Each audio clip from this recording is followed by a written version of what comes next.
Listeria monocytogenes is an important human pathogen. It is widespread in the environment and has been recovered from soil, water, vegetation, and animal products such as raw milk, cheese, poultry, and processed meats. It can be isolated from both human and animal asymptomatic carriers. Listeria monocytogenes appears to have a liking or tropism for the central nervous system. It has a high mortality rate in patients with CNS infections. The clinical manifestations of listeriosis differ among patient groups. Infections of newborns and immunocompromised adults are the most common, however. Disease in healthy individuals, particularly in pregnant women, also occurs. In pregnant women, listeriosis is most commonly seen during the third trimester and is responsible for spontaneous abortion and stillborn neonates. A pregnant woman with listeriosis may experience a flu-like illness with fever, headache, and myalgia. At this point, the organism is in the bloodstream and has seeded the uterus and fetus. It may progress and result in premature labor or septic abortion within 3 to 7 days. Disease in the newborn. There are two forms of neonatal listeriosis: the early onset disease and late onset disease. Early onset listeriosis results from an intrauterine infection that can cause illness at or shortly after birth.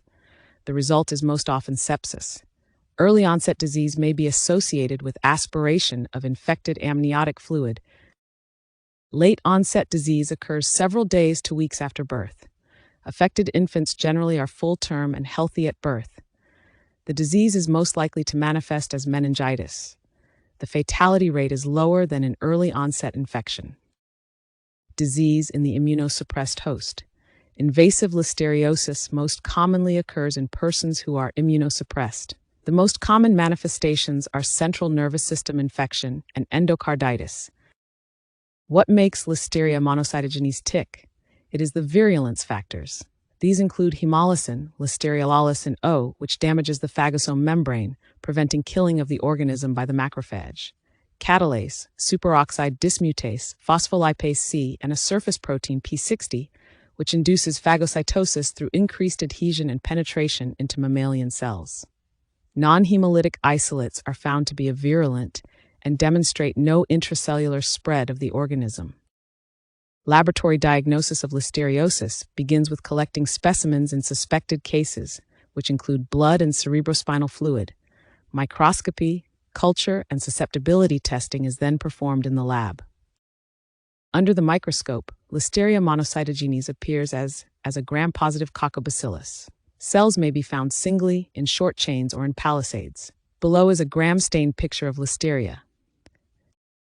Cultural characteristics. Listeria grows well on sheep blood agar and chocolate agar, as well as on nutrient agars and in broths such as brainheart infusion and thioglycolate.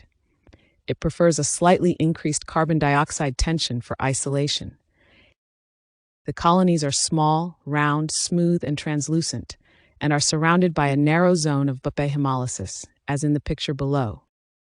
The optimal growth temperature for Listeria monocytogenes is 30 degrees Celsius to 35 degrees Celsius, but growth occurs over a wide range, 0.5 degrees Celsius to 45 degrees Celsius. A technique called cold enrichment may be used to isolate the organism from clinical specimens. This technique calls for inoculation of the specimen into broth and incubating at 4 degrees Celsius for several weeks. Subcultures are then made at weekly intervals and examined for L. monocytogenes.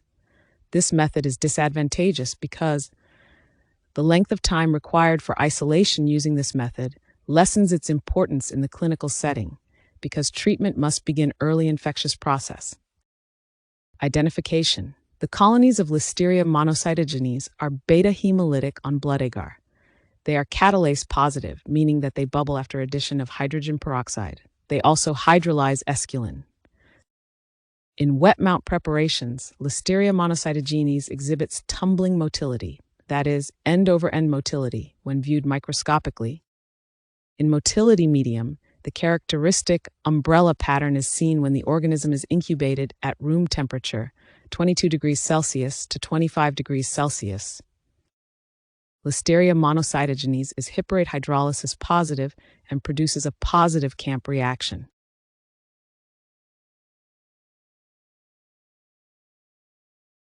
To summarize identification steps, a presumptive identification can be made based on the results of a Gram stain, tumbling motility, positive catalase, and esculin hydrolysis. Thank you for taking the time to watch this video. We hope you found it insightful.